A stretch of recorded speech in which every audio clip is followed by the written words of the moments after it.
Hey, it's me, Archly. It looks like a lot happened since the group finished up the last mission that they took. Looks like some evil magic messed with the frequency of the last session, but do not fret any of your sweats. Archly can tell you exactly what went down.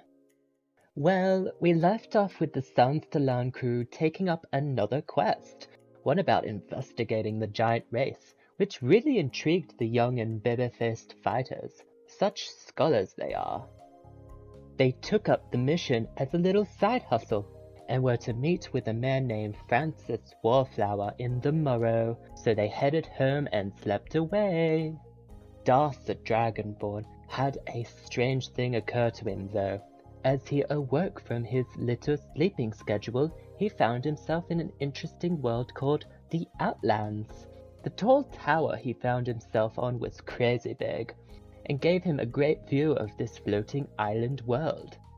A big, billowing cloak floated from the vibrant sky to greet him, and it was none other than Anon the Allfather, that strange voice he heard in his head right at the beginning of his venture. What stunning coincidence. He told him about the new toy he found, and that it was one of the 3 fragmented pieces of the Staff of Power. Darth wielded the Grolanta's club, and now just needed to find the Garland of Ialanus and the Orb of Stronmaus, and his mysterious quest would be closer to completion. Darth was able to bend Enum's ear about the person who cursed the land initially, and the cloak guy told him that the bad guy wanted an end to the giant's race, and used the staff to erase every giant from the realm, severing Enum's ties to Tormena. After all that was said and done, he wished Darth and his new friends luck, and told him some extra goss.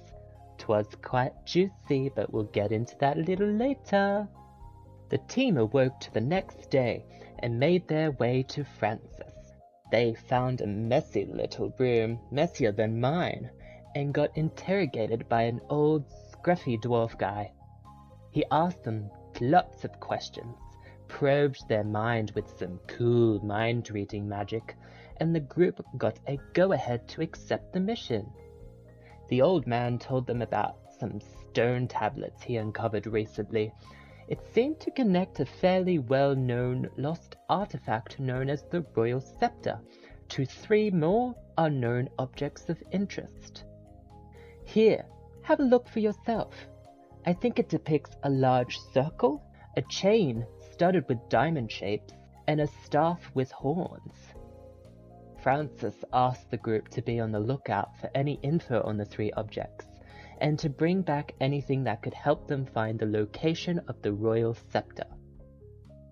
Darth made sure to withhold his own info on the matter, and Gastonald kept the Desert Temple crystal ball he found tucked away as well, and the group only shared the journals they found in both of the giant temples. They finally read through Vizier Doro's journal. Here, let me read some of them to you. I,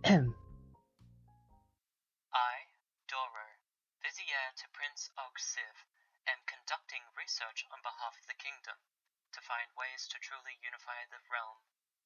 Only higher authorities close to the monarch know the true evil planted within our own system, and an even smaller group are willing to stop it.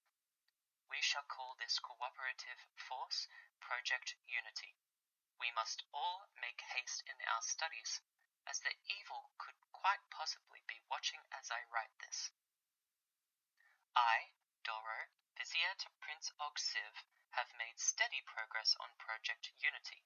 The runes seem to project for much longer and steadier than ever before.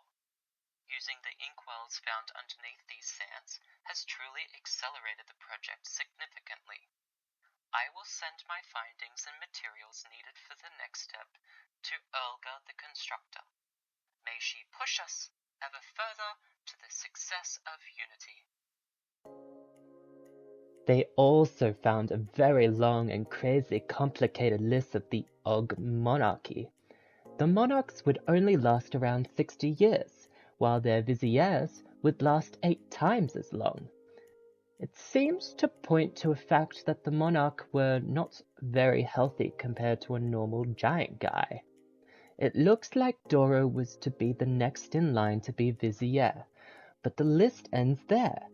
From some conclusion made, something truly world-changing must have happened during that time. The group made it back home confused, and Das let the group in on some of the info they learnt from their patron. To avoid any questioning or doubt, they used that oh-so-juicy gossip they got from Annam, that a stumbling half-elf was the culprit of almost killing Talon in the dungeon. All eyes were pinned on Gastonald, and not wanting to admit any fault, he found himself in a terrible state of mistrust with the crew. The group woke up to a very quiet morning, had a late breakfast, and headed downstairs. Arnie, the cafe owner and Sans Talon sponsor, was shocked and shooed them towards the arena. Their own battle was about to start in only 5 minutes. The group ran as fast as they could to the tourney, and luckily seemed to have made it, only being 10 minutes late. The group was surprised with a group of elemental gals as their challengers for the day. The very same group that Gastonald embarrassed themselves in front of on the first day of the tourney. Big yikes. Maybe this fight is what they need to bring the group back to speaking terms. All we can do now is hope for the best. Archly Andshoes believes in you. Archly does, so you should too.